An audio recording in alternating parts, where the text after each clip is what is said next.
Good morning, everyone. We are continuing with crystal clarity. The concept of crystal clarity is defined in the Money Magnetism book, and I have a little bit of makeup work to do on the affirmations book. So let's start with the prayer. Heavenly Father, Divine Mother, Friend, Beloved God, Jesus Christ, Babaji Krishna, Lahiri Mahashaya, Swami Sri Yukteswar, Beloved Master Paramhansa Yogananda, Saints of all religions, dearest friend Swami Kriyananda, humbly we bow to all. Help us to be attuned to your presence, that everything we do will be guided and inspired by your love. Help us to be calmly courageous, no matter what comes, knowing that your will for us is always to our benefit. And even if it forces us to grow and to change, to expand our consciousness, help us always to remember that it is your love guiding us, blessing us, leading us home to thee. Om, peace. Amen. Yesterday, I was talking about courage, and I was reading the affirmation for courage in this book. And I talked about there are three kinds of human courage. There's two paragraphs in what I read, and I just read the first paragraph, and where it says there are three kinds of human courage. And I didn't read there is a fourth kind of courage. And some of you who are as familiar with this book as I am pointed that out to me. So I'm just going to read the whole affirmation, the whole explanation of courage, just to make sure that we keep the record straight. There are three kinds of human courage: blind, passive, and dynamic. Blind courage doesn't count the cost until it finds itself faced, horror-stricken, with the bill. Passive courage is the strength of will to adjust to reality, whatever it may be. And dynamic courage is the strength of will not only to accept reality, but to confront it with another reality of one's own making. That's what I read and talked about yesterday. And the last paragraph. There's a fourth kind of courage, not human, but divine. Divine courage comes from living in the awareness of God's presence within, and in the realization that He is the sole reality. Live more in Him, for nothing and no one can touch what you really are. That's particularly apt for the deepest meaning of the title we gave yesterday's discussion, which was Reality Always Wins, because the reality that always wins is not just the circumstances in which we live in the shadow and light of this world, but the fact that we are one with the infinite. And in the end, whenever that end, which is also the beginning and the eternal, never-ending endlessness, that's what always triumphs. And that's the reality that we really want to know will always win out in the end. And therefore we can be totally optimistic in the present, because whatever happens will be God's will. And that's what we all want. It's not always easy. I'm faced in my life at the moment with a certain situation that creates tension in me. And I realized every time I open my emails, I'm a little tense until I can see whether there's something in there that's going to exacerbate, this somewhat tense situation that I'm involved in. There it is. And I just realized this morning how absurd that is. How absurd that is to always just be a little tense, when what might happen next. So I say that partly just to help reassure you that we can talk in absolutes, but it's a process to get there. It's not like we can define the top of the mountain, but we still have to climb it. So I have to say that I was saying to myself this morning, I need to put more effort into this. I need to put more effort into, I know that in God's will, everything will be fine. I think, in fact, that's the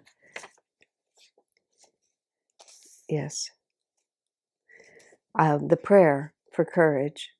I look to thee for my strength, Lord. Hold me closely in thy arms of love, then whatever happens in my life, I shall accept it with joy. I have that prayer written down in a place in my house where I can see it often.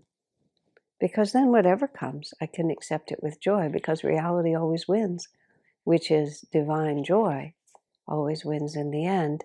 Just how long will we be dragged through our delusions before we come to that? And depending on our karma, it can take a while. And that's where dynamic courage is essential. So now I'm going to move on. I've been reading from the beginning, and I will again. Crystal clarity means to see oneself and all things as aspects of a greater reality, to seek to enter into conscious attunement with that reality, and to see all things as channels for the expression of that reality. It means to see truth in simplicity, to seek to be guided always by the simple truth, not by opinion, and by what is, not by one's own desires or prejudices. Now we're going to work with this last sentence, which is the third paragraph. It means striving to see things in relation to their broadest potential. That sounds very simple, relation to see things in relation to their broadest potential, but just the what I was just commenting to you about a moment ago, where I'm in a bit of a kerfuffle with some of my guru bhais, and the narrow potential is the facts of the matter and how things are going to be resolved and what we're going to do here and what we're going to do there. But the broadest potential of all situations is that everyone is going to become free. And this is something I've said to myself on countless occasions. So again, I'm telling you what I use to cope, not what I have succeeded in mastering. But inasmuch as I know that everything that happens, just as Swami says in that, everything that happens is God's will, how does he put it? Hold me closely in thy arms of love, Lord. Then whatever happens in my life, I shall accept it with joy. We accept it not only because we know it's a gift from God, but it has to be necessary karma. If it wasn't necessary karma, it wouldn't happen. This is where crystal clarity of thought and feeling is so important, to be guided not by opinions and prejudices or desires, but simply by what is. And the fundamental what is that Divine Mother is always looking out for our best welfare. This is something that I've repeated to myself many, many times. If there were an easier, less painful, more graceful, more harmonious way for me and everyone that I'm associated with to reach perfect realization, Divine Mother would take us through that route. There's no malicious intent. But even Divine Mother can't break her own laws. This is something that Master has said repeatedly. Divine Mother can comfort us, hold me close in thy arms of love, which is, if I'm close to the divine, if I feel Divine Mother with me, then whatever happens to me, it seems like a shadow event compared to that fundamental relationship with the divine. But that doesn't mean the events, if a karma has to be played out, it has to be played out. And the guru can mitigate it. Divine Mother's presence can ease the strain of it. But one way or another, that energy has to come into balance. So the broadest potential, even of the darkest situation, is that on the other side of this, there's going to be great freedom. I remember when a very dear friend of mine was struggling against the return of a cancer that she had experienced 7 years earlier. And then it came back, and by then it had metastasized, and it was in her brain, and it was terminal. There was no way around it. And everyone else knew it was terminal. And as it happened the day, she didn't live in the community, as it happened the day the doctors told her there was nothing else she could do. she needed to enter hospice and just get ready to leave her body. The doctors didn't put it that way, but that's the way she put it. Just by intuition, I dropped in to see her just an hour after she talked to the doctor. She was in the middle of her life. Her children were almost grown, but not quite. She had a home and a family. I mean, there was just this whole beautiful world that she had created. And she said to me, I know it sounds silly, she said, but I thought I was going to get well. I mean, she was the only one who thought she was going to get well, but she did. I've never had a terminal illness or anything close to it, so I don't understand the psychology, but I've seen it many times, several times, that people whose illnesses are self-evidently incurable, but the person just, there's a veil over, and the person, it just takes time before the person really realizes what's going to happen. And Master said, even as you die, believe that you're going to be well. And he didn't mean by that your physical body will never cease to function. He meant that you're going to be well, because you should always see things in their broadest potential.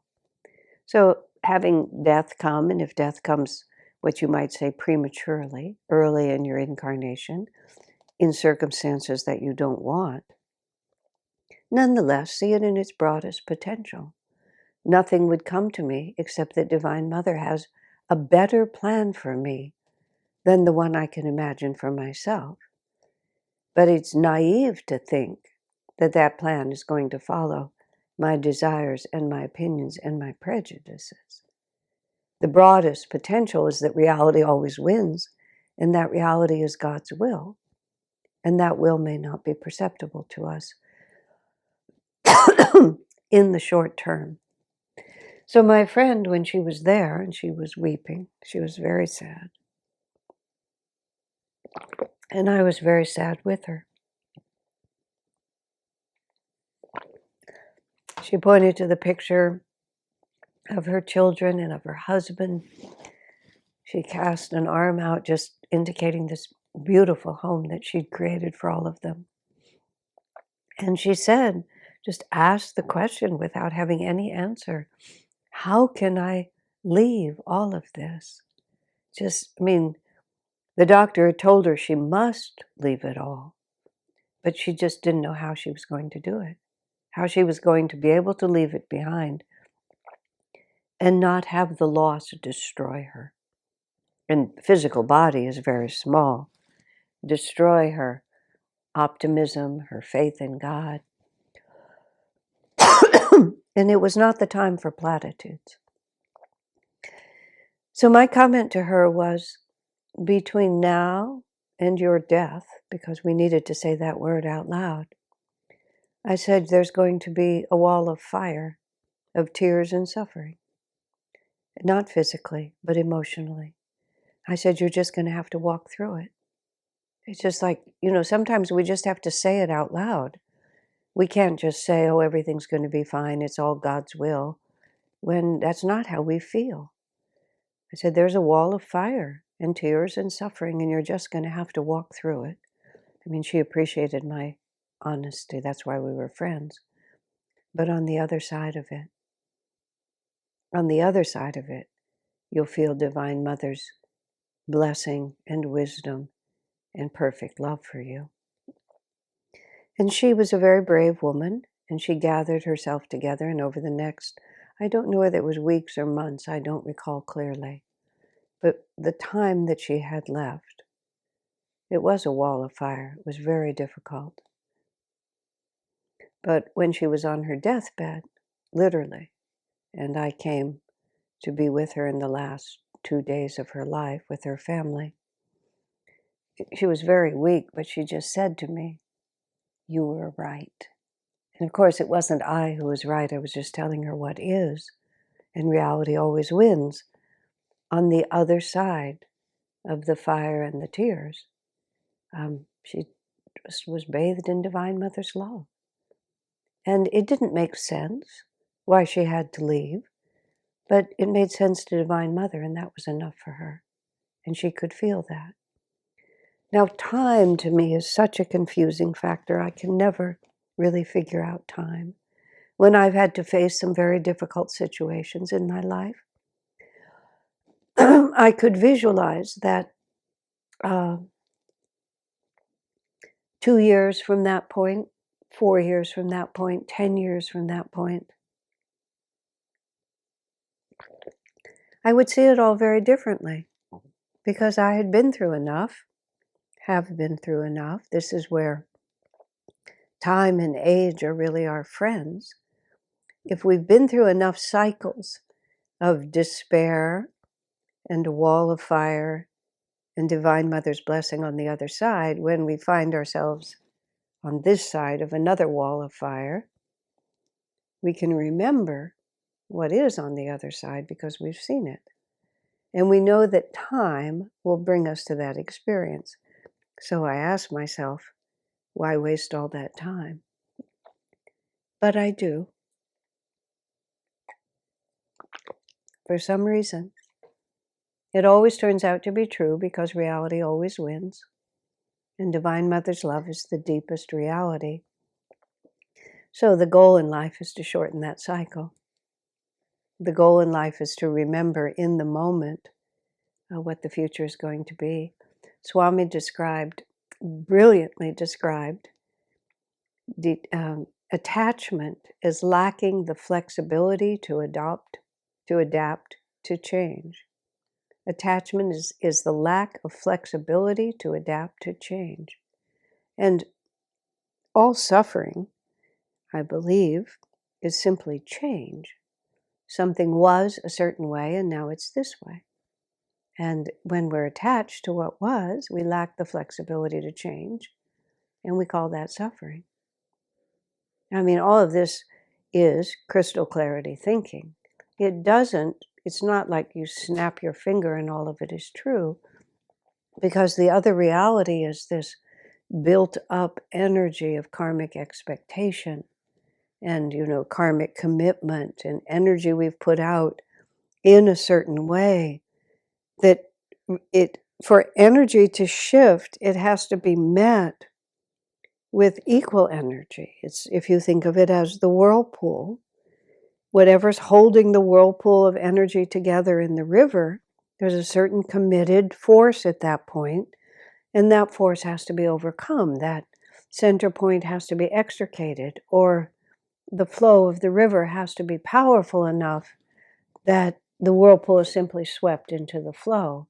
And all of that is energy. So we can, when Swami talked about meeting, he said, ideally we should try to meet karma at the crest. And the way I think of it visually is that, I'm a certain size, so to speak, and a karmic wave comes and it's bigger than me. And because the karmic wave is bigger than me, it takes me down and it tumbles me around. Any of us who have ever been caught in a wave in the ocean knows exactly what that's like. We have a certain amount of strength to stand up, but if the wave has more strength to knock us down, it simply does, and it tumbles us around before it throws us on the beach or drags us out to sea, whichever way the tide is going.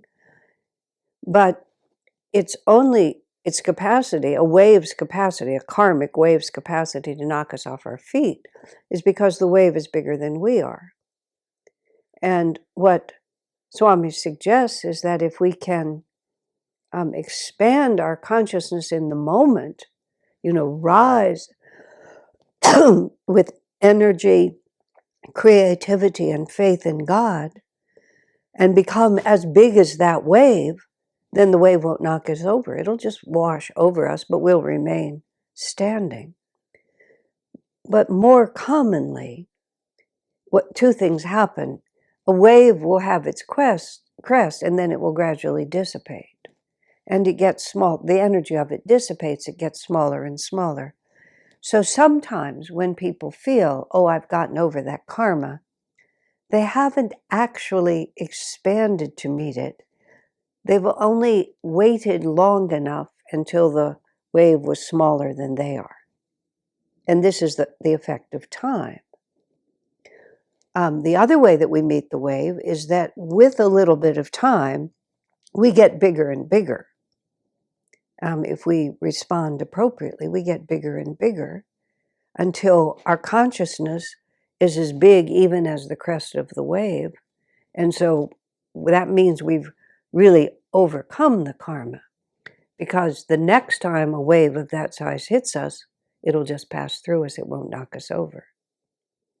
You can see that there's a lot of realities that have to be sorted out in this. Now, Swami says the way really to master karma is the wave comes like this and we rise up and are bigger than the wave right in the moment. Whatever you send me, God, I accept with joy. It's nice to work toward that. And it's nice to have that be, and if we're capable of doing that, if we've risen to the point where we can just step right into it, this is what Jesus said: if someone strikes you on the right cheek, turn to him the left also. This is the story of Christ in the Garden of Gethsemane, when the Roman cohort came to arrest him, and Judas was leading them right to where Jesus was. And when Jesus saw them coming, the way the Bible tells the story, he stepped forward and said to the armed guards, whom do you seek? And when they said Jesus, he said, I am he. Now, symbolically, what that's about is when the armed cohort comes to change our lives and drag us to a place we don't want to go, we don't step forward and announce our own name. We tend to step backward and try to be small enough so that it won't quite come to us. But Jesus showed us what it means. God has sent this, I will step forward. And even he said, you only have power over me because my Heavenly Father has given it to you. That which God sends me, I step into with greatness. We see everything in its highest potential, instead of reducing it down to desires, opinions, and prejudices. Now, I'm talking about individual huge karmic events. I've spent most of the time talking about that. But we have to see that highest potential for everyone around us as well. One of the qualities of Swami Kriyananda, which was so astonishing, was he simply believed in us. He didn't believe that we'd get it right today. He didn't necessarily even believe we'd get it right in 5 incarnations. But he always saw us in relation to our highest potential. And we began to see ourselves in relation to our highest potential. Swami tells the story of when he played the part of Jesus in a tableau for a Masonic lodge. Swami said they asked him to play it because he was one of the few people in Los Angeles who had a beard. I think there were other reasons why, but nonetheless, he played the part, and he said he mainly leaned against a rock and every so often would sigh. But afterwards, Master said to him, how did it go? And Swami said, it seemed to go well. And Master said that they had told him that Swami gave a very good impression of Jesus. And Swami said, well, I'd rather be like Christ rather than merely look like him. And Master said, that will come, that will come. And when Swami would, every time Swami would tell the story, the point of it was just the very casual way. Master said, oh yes, you'll become Christ. And it wasn't just special for Swami. It was the way Master looked at everyone. He saw everyone from the infinite perspective. That yes, you're in a little bit of delusion now, but you won't always be. You'll be free. That will come. You'll become a Christ. So even with all our friends, no matter what they're doing, I was talking to someone recently about, an eccentric action on the part of someone we both love and admire. I said, you just put it in the file called friendship. You notice it because it's helpful to notice. You have to be guided by what is. You can't just pretend that your friends have no shortcomings, because then you're always confused by their behavior. And you can't be helpful to them because you're always giving them spiritual platitudes instead of actually engaging with them in where they're trying to go and what they're trying to do and what their actual capabilities and priorities are. That file called friendship is very important, so that you know when you deal with this person, they're extremely vulnerable in this area. They're very strong in this way, but they can't quite be relied on here because they still have these things they have to work out. The more easily you know who people are and you're not blinded to their realities, the more you can be a friend to them. But never define anyone by that. That's just the clothes they're wearing now. That's just the temperament that they've developed. That's just the karmic shortcomings that they're working through. View everyone as Master views us, as the gurus view us. Master said once to a group of monks, if you could only see yourselves as I see you, you would realize that you are nothing but beautiful light, just beautiful light. And that's what we're looking for. There's just, every human being is seeking the same satisfaction in divine bliss. Even those who are behaving in the most egregious, transparently unhelpful ways, in their hearts, they're still seeking what all of us are seeking. I remember having to learn this when my parents were at the end of their lives. And they were acting out the karma that was very natural for them because they'd spent 80 some years working themselves up to that point. It was exactly what they needed. And for a period of time, the only word I can use is I was kind of panicked about, the age-related debility that was setting in and the dependency and all these different things that were happening. And I finally realized to myself, there's nothing wrong with what's happening. They're just finishing this incarnation. And all the goodness of them is still in place, and all the weaknesses that have to be faced, some of them at least, are now being presented to them by Divine Mother. Why should I be so panicked about this? And fortunately, in that case, I was able to just relax. This is their karma. Stand by them, help them go through it. But it's not helpful to be afraid of it, because there's nothing to be afraid of. This is just what has to happen. And my prayer became, Divine Mother, whatever you're trying to teach them, give them the wisdom, the humility, and the receptivity to learn it. I mean, that's the prayer we have for everyone. Whatever you're trying to teach them, Divine Mother, help them to learn it. Instead of, oh, please, no, no. Of course, we have to let it be. God is with us all, taking us through what we have to go through, and reality will win. And reality is infinite bliss. And our prayer for everyone should be just that. Divine Mother, hold us close in thy arms of love. Then whatever comes, we will be able to accept it with joy.